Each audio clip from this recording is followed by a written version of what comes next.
Hi, I'm here today with the eyebrow specialist, Michelle Phillips, to talk about the principles of the wax and tweeze techniques. So Michelle, there are quite a few methods out there nowadays, so why do you feel that yours is the best method? Well, waxing and tweezing, the wax and tweeze technique has been around for a very long time, and it's the method I choose because it's quick, it's effective, it's efficient, because as we apply the wax to the skin, the warm wax, it serves to primarily open the pores, so when we remove the hair, it's removed quick by the roots and cleanly. So if I was to get my eyebrows waxed, what kind of shape would I have? Well, that depends on your natural shape anyway. We all have a natural hairline, we all have a natural eyebrow line. So, certain methods like threading, for instance, the thread dictates the shape. So when you look at threaded eyebrows, although they look very, very neat, they are very, very angular. And so with waxing, what I do is I look at your natural shape and I can instantly see all the angles and all the excess. So I'll take wax off the excess and then I'll skillfully cut the shape in using the tweezers. So it depends primarily on your natural shape.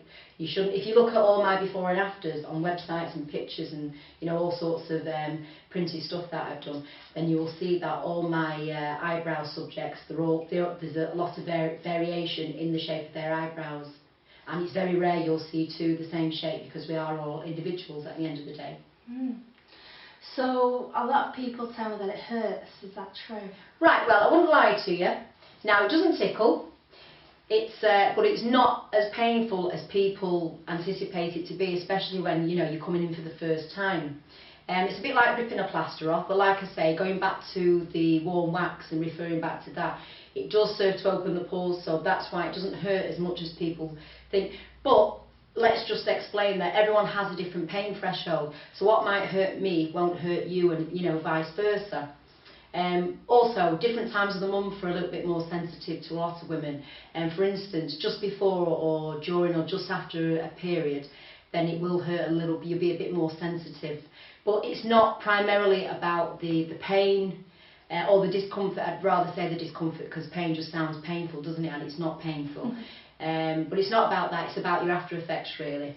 What we've got to remember is if you apply the right technique, then, for instance, I think other hair removal methods pick up momentum and start to dispel a lot of misinterpreted myths about waxing, because people, and it's a shame, have a lot of bad waxing experiences whereby maybe the wax was too hot. The wax should never be too hot. You can actually see by the consistency, if you run the spatula into the wax and it's quite thick, it's a bit gloopy. You can also test it on your arm and test it the minute it makes contact with the client's skin. Because waxing, not everybody can actually wax and tweeze eyebrows. Not everybody can do that because you do have to have a naturally artistic eye and hand. Because what I do with the wax is I take off the excess hair with the wax and I cut in the shape using the tweezers with my free hand. Now we talk about threading as well. They always promote threading, talking about the precise straight lines. Now you do get precise straight lines with threading because the thread has to be pulled straight and taut. So when a thread, if you visualise a piece of thread going straight across the eyebrow, everything that falls along that line comes off. However, the very, very angular and very sharp shape is not very, very natural looking. You can still have them very precise lines, because if you remember, eyebrows grow in rows of hairs, what form the eyebrow. So I can actually achieve that using my naturally artistic hand. And when you're going down at the arch, it wouldn't be sharp. It would be a nice soft contour. So like going back to what shape would your eyebrows be, you should always follow a nice soft contour, but you can still get a very precise shape, but it can still have a nice soft contour. That's the shape. So not everybody, and it's a real shame that a lot of people have bad experience with waxes, but not everybody can actually wax. I'm saying that I do actually have a lot of beauty therapists that actually come and see me to have their eyebrows done, which I take as an absolute, it's an absolute compliment. I'm not saying I'm the best at it, but no, I am saying I'm the best at it. No, I find it's an absolute compliment for another beauty therapist, another fellow professional, to actually come in to see me to do their eyebrows, because like I say, if it was to wax the back of my legs, like I was to say, we'll keep rolling, like I was to say, to do your eyebrows, if you're good at it, you can actually do it yourself, because you can get the angle, you look in the mirror and your hands are free to move freely on your face, whereas if you're going to wax your leg, anything like that, you can't actually do that yourself because you can't get the angle right. So for a beauty therapist who, if they were skilled that way, could do their own eyebrows, to come and see me, it is, That's really good, because... It's really good. Yeah, because they are professionals themselves, and coming to you, that's a big compliment. Yeah, it's a big compliment. Yeah. So, let's just go back to the skin. What kind of effects would it have on the skin? Does it have anything at all? Right. Well, we're not gonna lie here. We're not gonna blow anything up that we shouldn't blow up here. But now, depends. People do have sensitive skin. Now, another misinterpreted myth about waxing is that it takes a layer of the skin off. I've heard that said by certain other people who use other methods. That is totally untrue, because first we've got to remember the skin only has 5 layers anyway. So in theory, if I had a client that come to see me, quite a few times, and I took a layer of skin off every time, then they'd have no skin. They'd only be able to come to see me 5 times, wouldn't they? So that's definitely not true. Where that kind of comes from is the fact that some people go red, but like we're going back to an inexperienced wax then, aren't we? And bad practice. If the wax is too hot, then the skin will go red, or sometimes it will be too hot that the skin can be damaged for a little bit. But that is bad practice. And like I say, to go a little bit red after a wax is normal. Usually people are red for about 30 minutes. Most people are red for 30 minutes. Some people are red for a couple of hours. So it all depends on the individual. It depends on the individual, but there are many wax types formulated now. And you've got to remember, all wax is formulated for skin use. I mean, you can get green tea tree waxes, cherry wax, you can get chocolate wax. If you're quite sensitive, the green tea wax is very, very good. But what we always do after we have a wax, we always use the pre-wax anyway, to remove any greasy residues, any makeup, so that when we put the wax on, nothing goes into the open pores, and which can clog up your skin. Clog up your skin. And then we always ensure to use an aftercare product. I use waxing witch hazel gel, or you can get an aloe vera gel. When you apply it, if it's a little bit sensitive to the skin straight away, you just don't use it. But most people are okay with the after wax gels. Right. So, how often would I need to get my eyebrows done? Right. Well, that depends on your regrowth rate. We all have your skin and your hair, everything has a renewal and a regrowth rate in science. So usually it's about 3 weeks.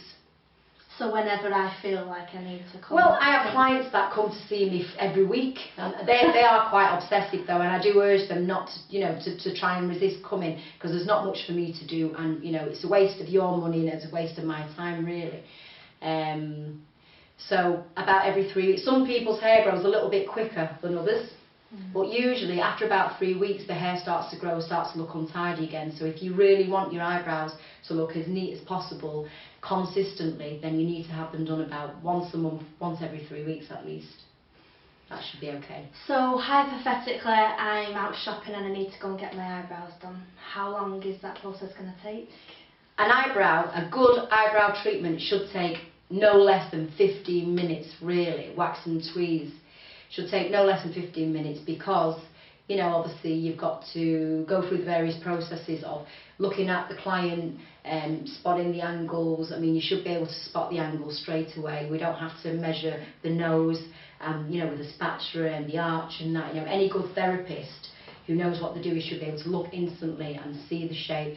So then we obviously have to do the pre-wax, we have to do the wax, we have to go through the excessive hair removal process, the trimming, and maybe the tinting if they can have tint. It's quite a lot. Well, 15 minutes, it's something you can't rush, because you have to wear them for the next few weeks.